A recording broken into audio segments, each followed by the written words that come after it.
Selamat datang di Project Crime Fiction. Setelah sebulanan saya vakum nggak mengulas apapun di konten YouTube saya, kali ini saya berkesempatan untuk mereview sebuah buku karya penulis lokal Indonesia yang berjudul Rencana Besar karya Sugaida.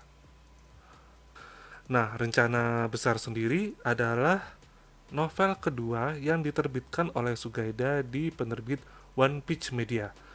Jadi kalau kalian ingin mencari novel ini, kalian bisa kontak Instagramnya One Peach Media atau kalian bisa tanya-tanya langsung ke penulisnya ya. Kalau kalian ingin memiliki novel satu ini. Bicara soal rencana besar, sebetulnya novel ini adalah prequel dari Efek Jera. Efek Jera padahal Efek Jera ini yang lebih terbit lebih dahulu di One Piece Media, baru kemudian Rencana Besar. Tapi kalau menurut timeline, Rencana Besar ini yang lebih dulu, setelah itu Efek Jera. Nah, di Rencana Besar ini kita akan lebih mengenal sosok yang bernama Makarim Ganim, seorang pemilik ya, atau dia satu dari pemilik Makarim Co, di mana Makarim Co ini adalah sebuah jasa konsultasi sumber daya manusia di sebuah korporasi. Nah, rencana besar sendiri ini dibuka dengan pertemuan antara Makarim Ganim dengan seorang teman lamanya ya di sebuah kafe, kalau nggak salah sih di daerah Jakarta ya. Dimana dalam pertemuan itu Makarim Ganim ini ditawarin untuk melakukan investigasi secara rahasia karena di tempat kerjanya si teman lama Makarim Ganim ini, yaitu UBI Bank ya. Ya, tulisannya memang UBI Bank, namun saya lebih suka menyebutnya dengan UBI Bank. Ini rupanya ada sejumlah dana yang hilang secara misterius. Jumlahnya nggak nanggung-nanggung. Jumlahnya adalah 17 miliar rupiah. Nah, di sini Makarim semacam didesak untuk menerima pekerjaan ini, di samping karena si klien ini percaya dengan reputasi Makarim Ganim. Makarim juga merasa hilangnya uang 17 miliar ini adalah hal yang sangat serius, mengingat UBI Bank ini memiliki sejarah yang cukup berpengaruh di perbankan Indonesia. Menariknya itu di sini, di rencana besar itu. Biasanya kalau novel investigasi, penulis harus merangkai cara supaya dia paling tidak itu menemukan tersangka yang kemudian mungkin akan meningkat menjadi sosok pelaku. Tapi di rencana besar ini uniknya, selain tersangka yang berjumlah 3 tadi itu, ya, dan selain kenyataan bahwa Makarim harus mencari tahu apakah salah satu dari 3 orang tadi itu membawa lari 17 miliar tadi, Makarim pun juga harus dihadapkan pada kenyataan bahwa ia harus berangkat ke Surabaya karena UBI Bank yang ditugaskan untuknya itu terletak di kota Surabaya.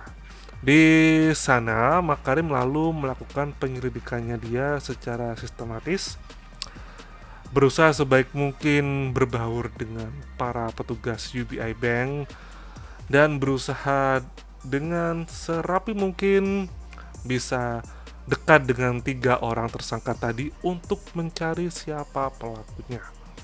Namun seiring teman-teman membaca cerita ini, teman-teman akan dihadapkan pada sebuah plot yang makin lama ini rantingnya itu bertumbuh besar ya. Dia seperti pohon, rantingnya bertumbuh besar, dan juga teman-teman akan dihadapkan dengan beragam kenyataan yang nggak hanya membuat Makarim ini sendiri pun terkejut, kalian sendiri pun juga akan dibuat terkejut olehnya. Tidak hanya perkara uang 17 miliar yang harus dikejar oleh Makarim, tetapi kenyataan bahwa ia harus menolong nyawa seseorang yang saat itu sedang terancam dan waktu benar-benar menuntut Makarim untuk menolong orang itu. Bagaimana kelanjutannya? Silakan nanti kalian beli sendiri di penulisnya atau di penerbitnya langsung. Nanti linknya saya taruh di kolom deskripsi. Nah, sekarang kita masuk ke poin yang menarik, mengapa novel Rencana Besar ini harus kalian miliki.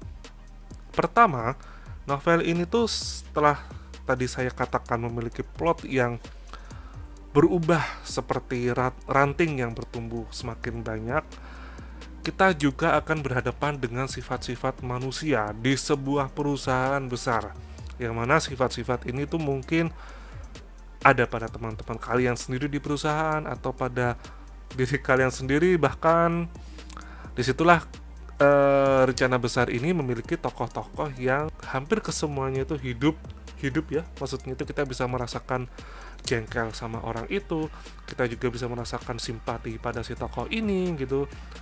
Tetapi juga kita akan belajar bagaimana seseorang itu bereaksi terhadap sesuatu dan bagaimana sebuah rencana itu berjalan dengan segala perbedaan yang ada. Itu menariknya. Jadi plotnya ini sangat menarik, ceritanya juga menarik, unik, menegangkan pastinya ya. Seiring kalian membaca rencana besar, semakin lama semakin kesini ya, semakin lama hampir semakin habis, kalian akan menemukan beragam hal-hal yang sukar untuk dibayangkan di awal-awal ya.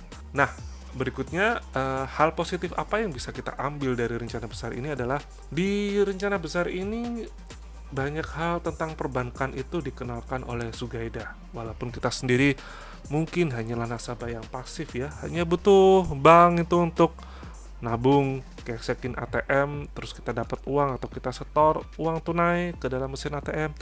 Namun Sugaida ini berusaha atau memberi kita wawasan tentang dunia perbankan itu seperti apa, tanpa kita merasa bosan dengan ceritanya, tanpa kita merasa kita harus skip atau melewatkan penjelasan yang sudah diberikan oleh Sugaida. Justru sebaliknya, dengan kita membaca informasi yang tersirat tadi itu, kita akan semakin ngerti, oh ternyata bank itu mungkin ada ini, ada sebuah sistem atau mungkin proses sesuatu itu bisa terjadi gitu ya, atau mungkin di dunia bank ini ternyata pembagian karyawan tuh seperti ini seperti itu. Nah, atau bahkan kalian akan merasa oh ternyata sifat-sifat karyawan ya, entah dimanapun itu, mungkin tidak hanya di bank saja, entah itu kalian merasa jengkel, kalian merasa ini orang brengsek banget gitu, atau kalian merasa simpati dengan orang tersebut, semua kita bisa temukan di novel Rencana Besar karya Sugaida ya. Nah, itu tadi ulasan saya mengenai novel Rencana Besar. Sekali lagi, jika kalian ingin memiliki novelnya, kalian bisa kontak ke penulisnya langsung atau kalian bisa kontak sendiri ke Instagram One Pitch Media.